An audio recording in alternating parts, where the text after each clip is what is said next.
Pada video kali ini kita akan bahas tentang iman. Salah. Ih.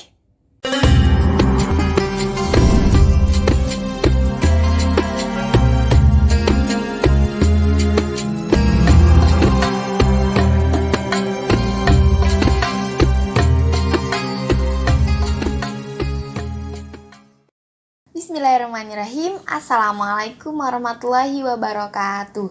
Hai teman-teman. Sebelum aku jelasin tema di video kali ini, kalian jangan lupa like, comment, share, and subscribe. Oke, terima kasih. Di video kali ini kita akan bahas tentang Islam, iman, dan ihsan. Beberapa dari kalian pasti ada yang belum tahu apa itu Islam, apa itu iman, dan apa itu ihsan. Nah, sebelum kita mengulik lebih banyak lagi, aku mau kasih tahu kalau aku ambil materi ini dari buku Minhajul Muslim yang ditulis oleh Abu Bakri Jabir Al-Jazair. Nah, mari kita simak videonya. Nah, Dinul Islam mencakup 3 hal, yaitu Islam, iman, dan ihsan. Islam sendiri berbicara masalah lahir, iman berbicara masalah batin, dan ihsan mencakup keduanya. Ihsan memiliki kedudukan yang lebih tinggi daripada iman, dan iman memiliki kedudukan yang lebih tinggi daripada Islam. Tidaklah keislaman dianggap sah kecuali jika ada iman, karena konsekuensi dari syahadat mencakup lahir dan batin. Pada saat malaikat Jibril bertanya tentang konsep Islam, iman, dan ihsan, Rasulullah Shallallahu Alaihi Wasallam menjawab bahwa iman ialah hendaklah engkau mengimankan Allah, malaikat Allah, kitab-kitab Allah, para utusan Allah, hari kiamat, dan mengimankan takdir, baik dan buruknya adalah ketentuan Allah. Islam ialah hendaklah engkau bersaksi bahwasanya tidak ada Tuhan yang patut disembah melainkan Allah, dan Nabi Muhammad adalah utusannya, mendirikan sholat, menunaikan zakat, berpuasa Ramadan, dan berangkat haji bila telah mampu. Sedangkan ihsan yaitu hendaklah engkau beribadah kepada Allah seperti engkau melihatnya. Apabila tidak demikian, maka sesungguhnya Allah melihat engkau. Hadis riwayat Bukhari. Nah, ihsan berasal dari kata hasana yasinu yang artinya adalah berbuat baik. Sedangkan bentuk masdarnya adalah ihsanan yang artinya kebaikan. Allah Subhanahu wa taala berfirman, "Jika kamu berbuat baik, berarti kamu berbuat baik bagi dirimu sendiri." Quran surat Al-Isra ayat 7. Dan Allah juga berfirman, "Dan berbuat baiklah kepada orang lain seperti halnya Allah berbuat baik terhadapmu." Quran surat Al-Qasas ayat 77.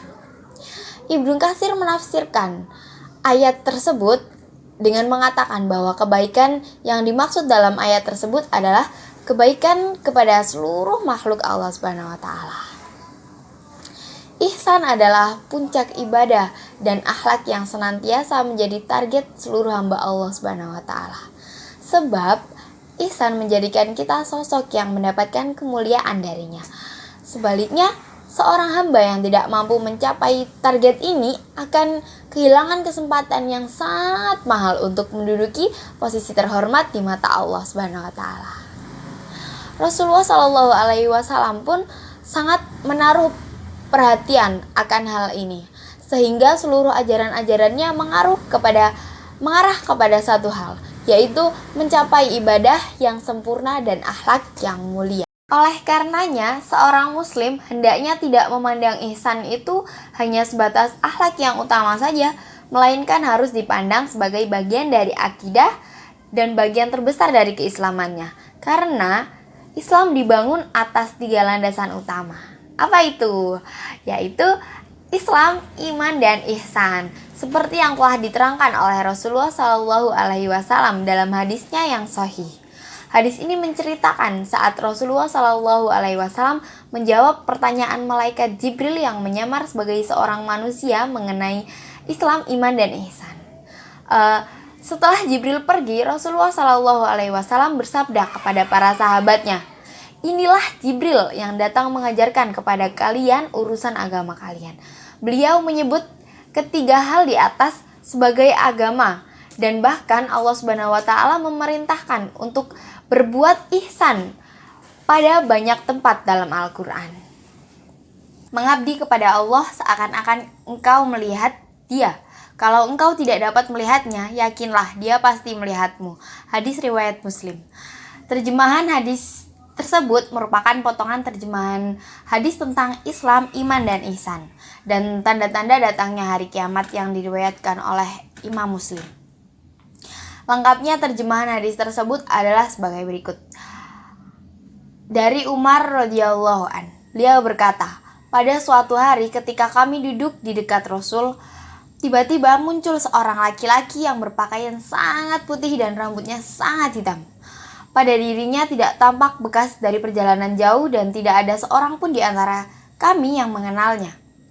Kemudian ia duduk di hadapan Nabi, lalu mendempetkan kedua lututnya ke lutut Nabi dan meletakkan kedua tangannya di atas kedua pahanya. Kemudian berkata, "Wahai Muhammad, terangkanlah kepadaku tentang Islam." Kemudian Rasulullah menjawab, Islam yaitu hendaklah engkau bersaksi tiada sesembahan yang hak disembah kecuali Allah, dan sesungguhnya Nabi adalah utusan Allah. Hendaklah engkau mendirikan sholat, membayar zakat, berpuasa pada bulan Ramadan, dan mengerjakan haji ke rumah Allah jika engkau mampu mengerjakannya. Orang itu berkata, engkau benar. Kami menjadi heran karena dia yang bertanya dan dia pula yang membenarkannya. Orang itu bertanya lagi, lalu terangkanlah kepadaku tentang iman. Rasulullah menjawab, hendaklah engkau beriman kepada Allah, beriman kepada para malaikatnya, kitab-kitabnya, para utusannya, hari akhir, dan hendaklah engkau beriman kepada takdir yang baik dan yang buruk. Orang tadi berkata, engkau benar. Lalu orang itu bertanya lagi, lalu terangkanlah kepadaku tentang ihsan. Nabi menjawab lagi, hendaklah engkau beribadah kepada Allah seolah-olah engkau melihatnya. Namun, jika engkau tidak dapat melihatnya, sesungguhnya ia melihat engkau. Orang itu berkata lagi, beritahukanlah kepadaku tentang hari kiamat. Nabi Muhammad kemudian menjawab lagi, orang yang ditanya tidak lebih tahu daripada yang bertanya. Orang itu selanjutnya berkata, beritahukanlah kepadaku tanda-tandanya. Kemudian Nabi Muhammad menjawab lagi, apabila budak melahirkan tuannya dan engkau melihat orang-orang Badui yang bertelanjang kaki, yang miskin lagi menggembala domba dan berlomba-lomba dalam mendirikan bangunan. Kemudian orang itu pergi, sedangkan aku tetap tinggal beberapa saat lamanya. Lalu Nabi Muhammad bersabda, wahai Umar, tahukah engkau siapa orang yang bertanya itu? Aku menjawab, Allah dan Rasulnya yang lebih mengetahui. Lalu beliau bersabda, dia itu adalah malaikat Jibril yang datang kepada kalian untuk mengajarkan agama kalian. Hadis riwayat Muslim. Jika kita ingin